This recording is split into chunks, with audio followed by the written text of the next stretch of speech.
In this video, I'm going to show you how you can easily find all portraits in the Photos app on your iPhone. Be sure to watch the video to the very end so you don't make any mistakes, and of course do not forget to like this video and subscribe to my channel.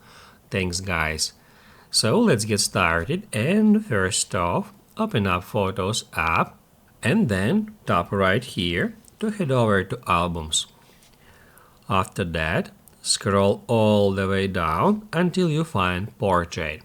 That is an auto-generated album which contains all the photos that were taken in camera portrait mode. We can easily get into it, and that's how we can easily find all that types of photos. Just note that that is not actually selfies, that is the photos that were taken with portrait mode activated on your camera. Let's say that photo is not a portrait, is not a selfie, however it was taken in portrait mode.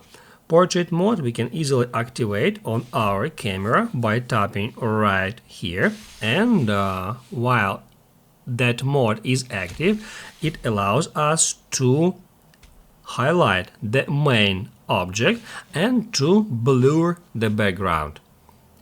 That's how you can easily find all that types of content. If you would like to find selfies, go back to Albums, and that's where we can easily find selfies. If this video helped you out, don't forget to hit the like button.